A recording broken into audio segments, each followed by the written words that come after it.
Subject Empowerment Technologies. I am Carmela Sabra, your subject teacher. By the way, just call me Teacher Lala and I will be with you for the next 30 minutes. So prepare your modules 2 and 3 as well as your pen and paper because any moment we will begin with our lesson number 2. Today's topic is very exciting. But before that, let us have a little review on your previous lesson. Last week, Sir David opened your doorway in understanding Information and Communications Technology or ICT, right? Its impact to humanity, current trends, and how different platforms, sites, and content were used to best achieve our specific objectives. He perfectly explained how World Wide Web evolved from being static to dynamic and expecting for the semantic state. Now that you have a deeper understanding of ICT, it is also important for you to learn online safety, security, ethics, and etiquette, as well as contextualize online search and research skills. So after this session, you are expected to number 1, apply online safety, security, ethics, and etiquette standards in the use of ICT. And number 2, to practice how to use the internet as a tool for credible search and information gathering. You already tried participating in trending online challenges or quizzes that encourage you to post information about your personal life. For example, you are challenged to post your full name and parents' name to check if you were relatives. Or posting of school you went to check also if you were schoolmate. Even challenged to post your favorites and hobbies, recent activities, and even uploading your identification card or ID. If yes, then you are at risk of being a victim of identity theft. How? Let us watch and listen to this news clip from GMA 24 Oras. Mga kapuso, mag-ingat po kayo sa pagpo-post ng inyong mga ID o identification card sa inyong Facebook o kaya sa anumang social media account. Pati kasi ang mga ID na yan, posibleng magamit ng ilang masasamang loob para makapanloko. Gaya na nangyari sa isang estudyante sa koleyo, nakatutok si Cesar Apolinario. Sa kanyang Facebook account, nag-post si Eliseo Miguel ng General Santos City noong nakaraang Huwebes. Gusto raw niyang makabili ng pipe motor o yung tambucho ng motorsiklo. Ilang sandali pa, may nag-message daw sa kanya sa FB at nag-alok ng pipe sa halagang 3,500 na karaniway 5,000 pesos daw mabibili sa merkado. Kinabukasan, November 22, nagkasundo na sila. Pero inusisa muna raw ni Miguel ang katransaksyon na nagpresenta raw ng driver's license bilang patunay ng kanyang katauhan. Naghingi ng ID kaya i-present niya yung ID sa akin through Facebook. Oo. So hindi ko, sir, baka dayain mo ako. Bakit agad yan? Okay. Siya naman yung ID ko. Oo. Pero yung ginagamit niyang FB din ang name. Ibang... Paano? Ibang Facebook, sir. Ang bayad, ipina-courier service ni Miguel sa nakanegosasyon niya sa FB. Pero matapos ito, wala naman daw siyang nakuhang tambucho. Lumalabas na ginamit lang ng suspect ang identity ng nasa driver's license. At hindi lang pala si Miguel ang naloko. Kaya ang biktima nag-post sa FB community page ng mga rider bilang babala laban sa may-ari ng lisensya. Nakausap ko ang tunay na may-ari ng lisensya, isang college student sa isang prestigyosong universidad sa Maynila. Anak daw siya ng isang opisyal sa Caloocan. Mari niyang itinanggi ang paratang. Wala raw siyang nakakatransaksyon sa Facebook at lalong hindi raw siya nagbebenta ng pipe. Noong November 21 daw, nasa eskwelahan siya at kinabukasan, buong araw daw niyang kasama ang kanyang barkada. Kaya nagulat daw siya nang makipag-ugnayan sa kanya sa FB si Miguel at paulit-ulit hinihingi ang pera nito. Hindi rin naman ako nagbebenta eh. Tsaka wala sa ano ko yung pag-aaral ng motor. Noong Oktubre, ipinost pala ng estudyante ang kanyang driver's license sa sobrang katuwaan na may lisensya na siya. Hinala niya, posibleng iyon ang ginamit ng biktima kay Miguel. Ako yung pala share ng mga kung ano sa Facebook. Kaya naisipan kong i-post. So, ayun, Hindi mo pinost ko. naisip na pwedeng gamitin to ng masasamang No, wala namang ano na. A month ago pa nga yun eh. Bago mangyari yung mga nangyari. Ang ama ng may-ari ng lisensya makikipag-usap daw sa National Bureau of Investigation o NBI para matunton ang taong gumamit sa ID ng anak. Dapat pa rin i-supervise ng mga magulang yung mga pag-FB, pag-internet ng mga anak, even they are college na, no? So para hindi ma-reveal yung kanilang identity, especially naglipa na ngayon yung mga scammers na tinatawag natin ngayon. Cesar Apolinario, Nakatutok, 24 oras. Based on the news we have just watched and heard, do you agree that we are vulnerable of identity theft? Yes, you are right. We are all vulnerable in the internet and may become a victim of identity theft if we will not be careful on the things that we place in the cyberspace. You see, internet has made our life easier. Through internet, we, the users, can easily place, edit, and get information. Such power with just a click of our hands, right? Do you know Uncle Ben from a Spider-Man movie? What is his famous line? Remember, with great power comes great responsibility. Can you relate this quote with the way we use the internet? With great power comes great responsibility. This means that we must be watchful of the information we share online, especially in social media or what we call SOCMED. The things you put in there might put you in harm in the end. To lessen the risk of being a victim of identity theft, always observe to keep your personal information private. So the next time you participate in a viral challenge, make sure that you avoid sharing these informations. Number 1, your name. When we say name, this includes your first name, middle name, and your last name. The second is your birthday. Third, address. Fourth, email address. Fifth, current and previous school. 6, home and cell phone numbers. 7, parents' name. And 8, your siblings' name. I repeat, remember to keep your personal information private. Now you know what not to share in the online world, right? How about your behavior in the virtual world? Do you behave in a way that you maintain your reputation? As digital citizens, we should not believe everything that we read, we heard, and we watch online. We must first understand the whole context and do fact check. But what is a digital citizen? A digital citizen is a person who has the knowledge and skills to effectively use digital technologies to communicate with others, participate in society, and create and consume digital content. And as digital citizens who use the internet, there is a set of rules we have to follow in behaving properly online, and it is called netiquette.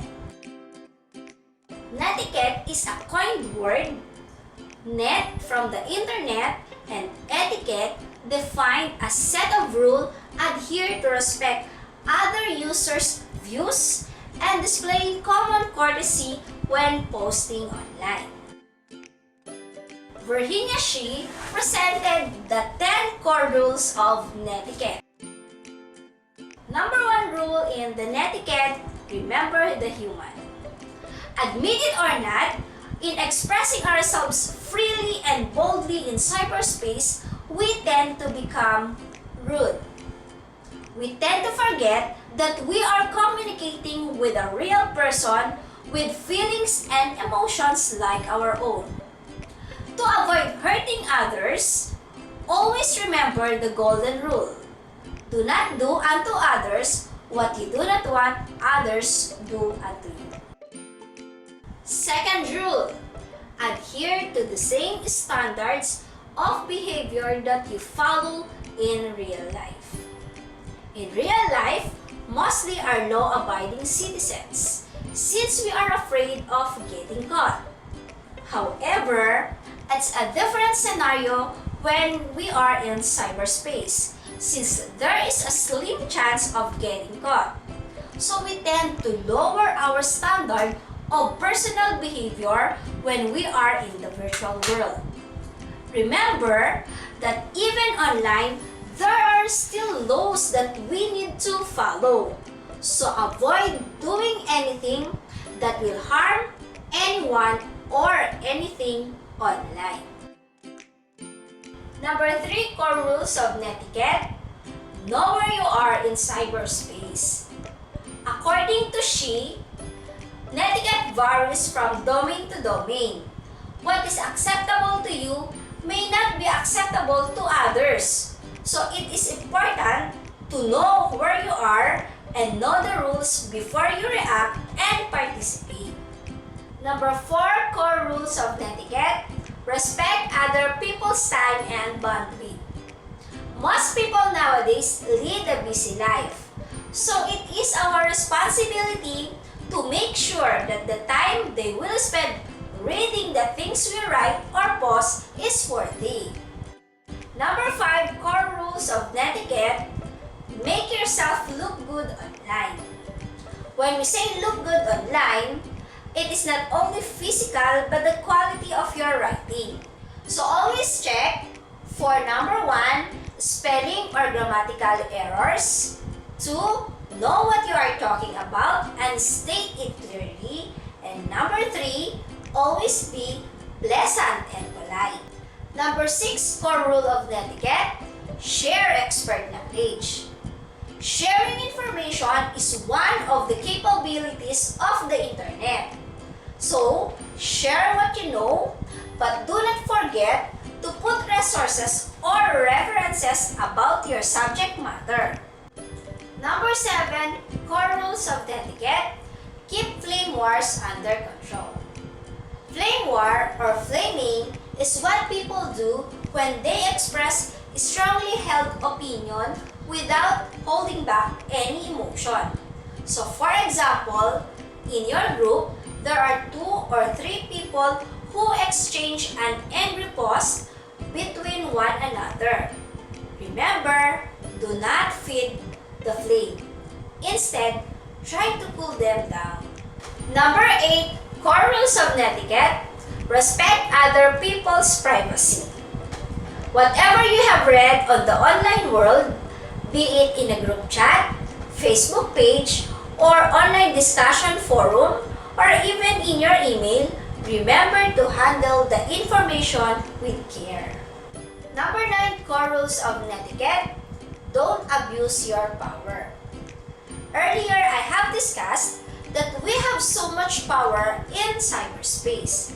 However, it is not an excuse for you to take advantage of anyone. Remember of rule number 1, remember the human.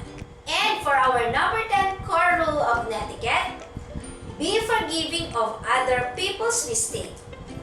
Nobody is perfect, and not everyone has knowledge in virtual world. Every now and then, you will not intentionally break the core rules of netiquette. When this happens, practice kindness and forgiveness. If you want to correct them, do so privately. So those are the 10 core rules of netiquette by Virginia Shi. How many can you recall? Good job, my dear grade 11 students! You are learning well. Now it's time for you to know some tips on how to stay safe online.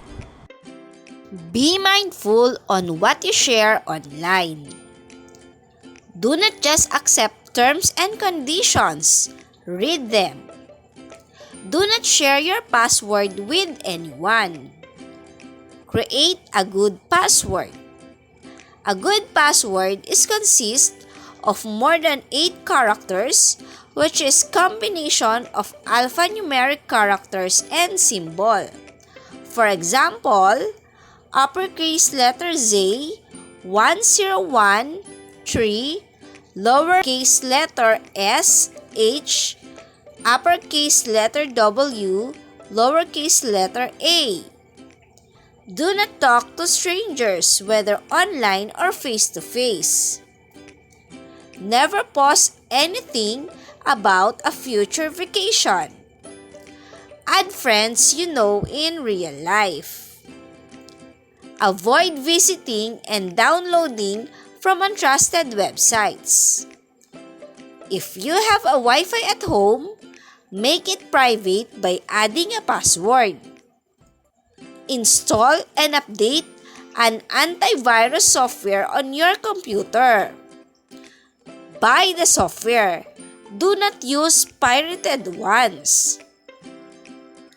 Do not reply on suspicious emails. Keep your computer firewall on. Do not share unreliable information and plagiarize. Always give credits to the owner of the materials. We have already learned a lot, but there are still so much to learn. Are you still focused? Okay then, I will give you 15 seconds for your personal necessities.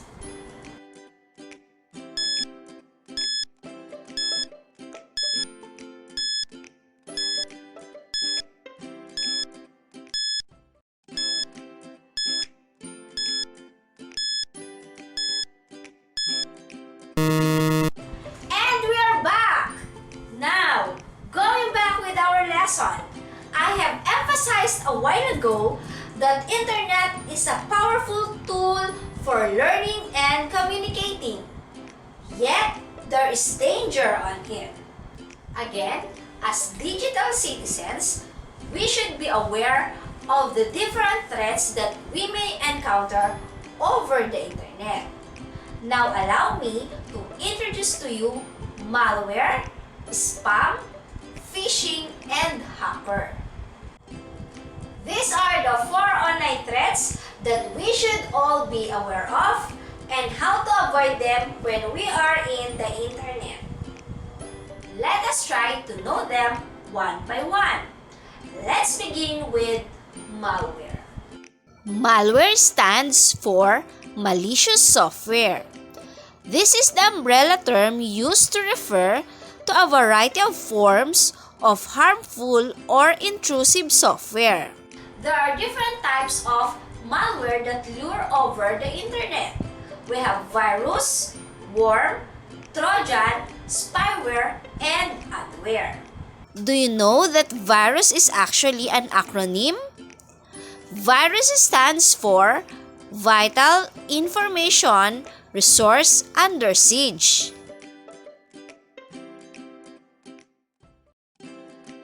Virus replicates itself and transfer from one computer to another, either through internet, local networks, or data storage like flash drives and CDs. Viruses are typically attached to an executable file or a Word document.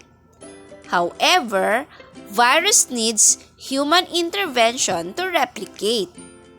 Worm is another malware that also replicates itself but through a network. Some worm delete files while others interrupt the network functions and others send junk mail from infected computers. Trojan is another malicious program that disguises as a useful program, but will leave your PC unprotected and allows hacker to get your information once downloaded and installed. Spyware, on the other hand, is a program that runs in the background without you knowing it. Spyware has the ability to monitor what you are currently doing and typing through what we call key logging. While adware is a program designed to send you advertisements mostly as pop-ups. The second internet threat that we will discuss is spam. Spam is also known as junk mail. It is usually unsolicited email. It can be used to send malware. And the person who creates spam is called spammer. And the third internet threat is phishing. It spells P-H-I-S-H-I-N-G.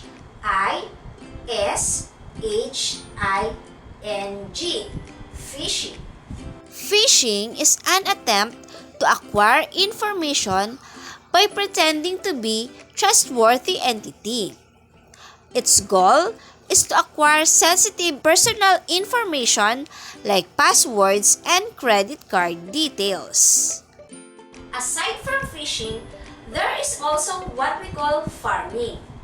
Farming spells P-H-A-R-M-I-N-G. Farming. Farming is a more complicated way of phishing. In farming, hackers attack on a website which directs user to another fictitious website. And the last one is hacker. Can you tell me what a hacker is? You are right. Hacker is a person or individual who is able to enter and control other people's computer without authorization. You can prevent entry of hacker by activating your computer's firewall. Are you keeping with our lesson? Excellent! Just don't forget that we have discussed 4 online threats. We have malware, spam, phishing, and hacker. Now, can you give me the different types of malware? Very good! The different types of malware are virus, worm, trojan, spyware, and adware. Now we are done with our lesson on Module 2. I hope that you have learned a lot from our discussion and enjoyed learning as much as I do. And next time you use the internet, I am confident that you will be more vigilant about the different online threats, cautious enough to practice netiquette, and observe online safety and security at all times. In short, think before you click. Internet is said to be an information superhighway. Thus, information that we need is more likely already in the internet. It is just a matter of how to look for it and how to use information from the most credible sources. Online researching, whether personal or educational purposes, is already part of our daily lives. So, as online researcher, we should improve our skills in searching online. Here are the tips that you can use in conducting online research. Number 1, have a question in mind. You really have to focus on a question you want to answer. Number 2, narrow it down. Be specific with the topic or idea you wish to search on. For example, if you want to search for animation of Tom Sawyer, it is better to use Tom Sawyer the animation rather than just Tom Sawyer. Number 3, use advanced search. Advanced search is a feature of search engines which is the best way to filter information. This feature will allow you to filter out information you do not need. Number 4, Look for credible sources. As a digital citizen, you have to evaluate the source of information. Number 5, give credit. If you are going to use information from a source for education purposes, give credit to the original author of the page or information.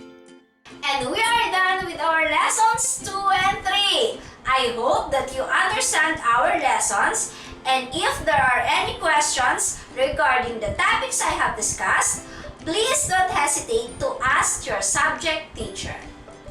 For your activity, please go over with your modules 2 and 3 and answer the different activities intended for you from activities to assessment part. Once done, submit your activity sheets to your subject teacher. That ends our lesson. This is Teacher Lala. See you next time. God bless!